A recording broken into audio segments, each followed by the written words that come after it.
প্রতিদিন পুজো তো করেন, আদেও আপনার পুজো সফল হয়? কিভাবে বুঝবেন ঈশ্বর গ্রহণ করছেন কিনা পুজো? পুজো তো করছেন, ভগবানকে নিচ্ছে। কিভাবে পুজো করলে গ্রহণ করবেন ভগবান? পুজোর ফল কিভাবে পাবেন? হিন্দু ধর্মে পুজোর রয়েছে বিশেষ গুরুত্ব।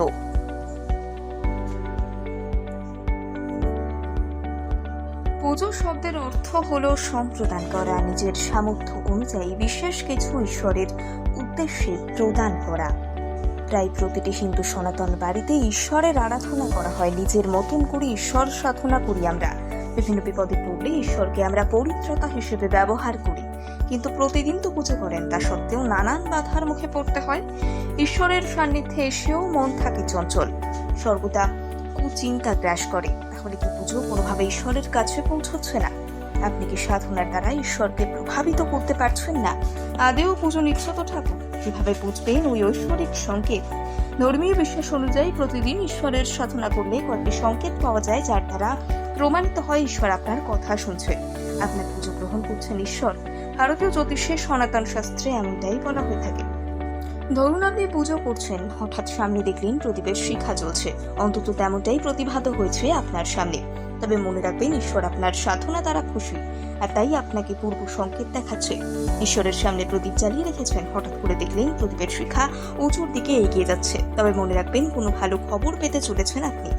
ঠাকুরকে সম্প্রদান করার পর ফুল কিংবা বেলপাতা পড়ে যাচ্ছে নিচের দিকে, তাহলে বিচলিত হবেন না। মনে রাখবেন, আপনাকে আশীর্বাদ স্বরূপ ভগবান এটা দান করছেন।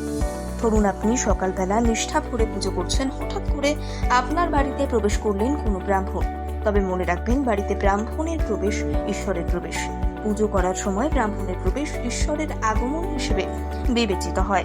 মনে রাখবেন, এই প্রতিবেদনে যাবতীয় সংক্রান্ত তথ্য জ্যোতিষ নির্ভর এবং প্রামাণ্য। এগুলি বিশ্বাস করাতে কোনোভাবে বাধ্য নয় আমাদের সংস্থা।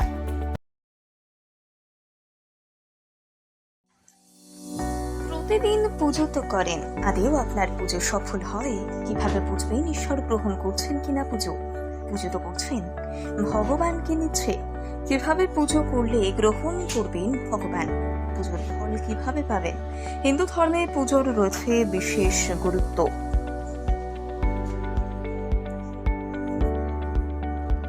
পুজো শব্দের অর্থ হলো সম্প্রদান করা, নিজের সামর্থ্য অনুযায়ী বিশেষ কিছু ঈশ্বরের উদ্দেশ্যে প্রদান করা।